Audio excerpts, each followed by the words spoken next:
Listen to the sound of that. Arsenal fans leaving the Amex Stadium top of the table.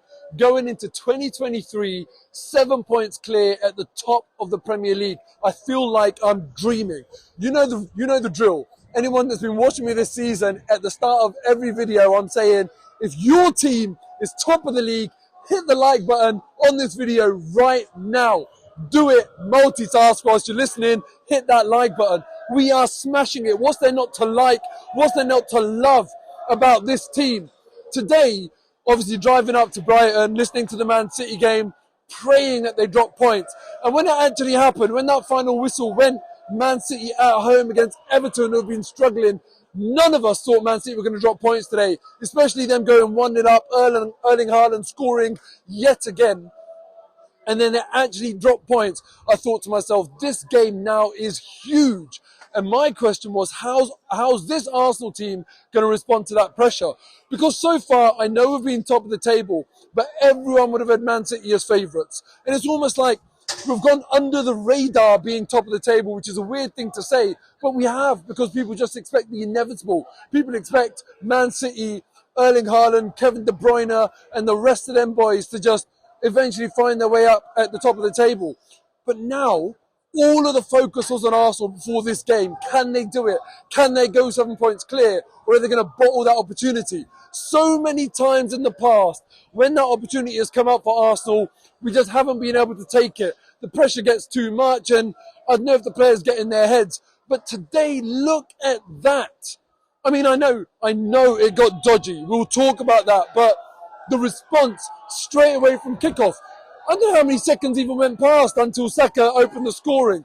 What a brilliant opener. What a brilliant opening to the game for Arsenal. And, you know, what could have ended up being a bit of a tricky game because of that incredible start. You know, we just made it so much more comfortable. Yes, it got dodgy at the end. I know that. But that's always going to happen. Brighton are a very, very good team. Let's not forget that. No team in the Premier League has come here and scored 4 goals in the Premier League this season. I can be sure of that. I think they've only lost twice and conceded 2 goals in one of the games and 1 goal in the other, if I'm not mistaken. Arsenal have come and done a real good job on Brighton here. And, yeah, look, you just have to give them credit. You have to give Arsenal credit. I mean, last time out against West Ham, I started saying, look, shall we have that conversation properly now about Arsenal winning the league? And now we're going to have to. We are absolutely going to have to. I know some people might not want to do that. They might feel like they're tempting fate and they don't want to jinx anything. Listen, it comes with the territory. When you're playing this well, when you're 7 points clear, you're going into the new year, you're going to have that conversation. And I know it's not like a normal season. The World Cup means we're behind on our fixtures. Not even half of the league has been played. I get that. But I've said this so many times this season. We are a proper team. Even when we were 3-0 up, concede that 1 goal, the response, Ødegaard's assist to Martinelli, what a beautiful assist. The response that this team shows all the time. We're a proper team. We seem to have that mentality that you need, that belief in what we're doing. Yes, it got very dodgy. I think the response when we went 4-2, when it went to 4-2 wasn't great. And thank God, Mitoma, who was the man of the match, absolutely bossed it. Thank God that goal was disallowed. And man, I've seen the replay of that. It's just like unbelievable. If his leg was straight and not bent, he would have been onside. It was that close. And if they had gone 4-3, honestly, I was very worried about what the team would have done, how they would have responded. Thank God that was given. Come on! Thank God that was given offside, because honestly it would have been really dodgy. And actually mentally it would have been a huge blow to Arsenal if somehow we ended up drawing the game 4-4. So thankfully that was given offside. But listen, you need a bit of luck, and we made a hell of a lot of luck. Ødegaard, Saka, Martinelli and Nketiah, the awesome foursome completing the set, all of them scoring. It was just a very good performance, and you have to say we deserved it. Yes, Brighton made it a game. But you know what? We absolutely deserved it. If you come to Brighton and score 4 goals, you've done something right.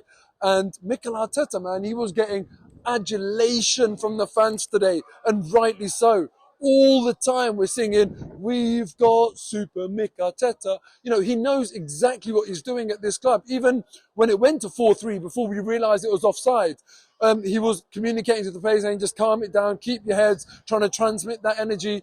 And listen, he's done. Get in there. Come on. I really hope so. Let me know in the comments below right now. And you can come back and you can look at this at the end of the season, what you predicted at the end of 2022 at the final league game. Do you think Arsenal are going to win the league? I still find it hard to believe. I still find it hard to believe that we're going in 7 points clear. But I mean, like, you know, we're in with a massive, massive chance, man. We are doing so well.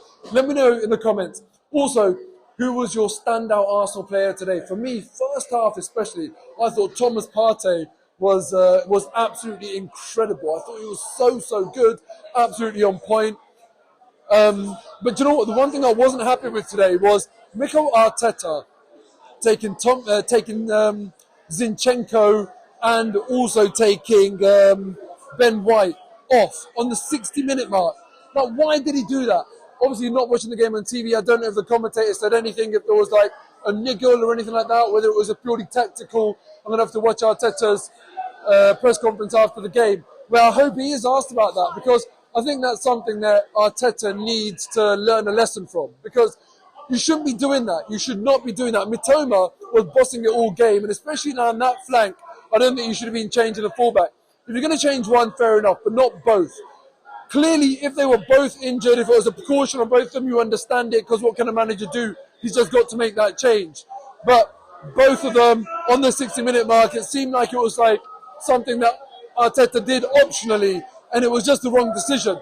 After that substitution, that double sub, the game changed, and Brighton came into it. Come on. Brighton came into it. We're going to win the league? So yeah, I think Arteta needs to learn from that. Don't try and do too much. You're away from home, and Tierney and Tomiyasu, especially Tomiyasu, haven't played a lot of football. So I think you just got to keep it tight and not take that risk. Naughty kids. Listen, man, Arsenal fans are leaving here absolutely buzzing, and rightly so. Now we've got a massive, massive test. This weekend could not have gone any better for Arsenal. Man City dropping points, Newcastle dropping points. We've opened up the gap at the top of the table, improved our goal difference as well. So now that game against Newcastle, which was a massive, massive game, we've got a bit of breathing space. And I was asking you all how many points you thought we're going to get from our next 4 games. Brighton, Newcastle, Tottenham and Man United. And I would have been happy with 10. We've got 3 of those. If we draw the Newcastle game now, it's not the end of the world. But look, we're at home. I'm sure we can go and win that game. Let me know your prediction for that game in the comments below. I'm going to go and enjoy my New Year's now. It was always going to be New Year's. It wasn't always going to be a happy one. But we are leaving Brighton happy. Listen, Arsenal have got a massive chance of winning this league.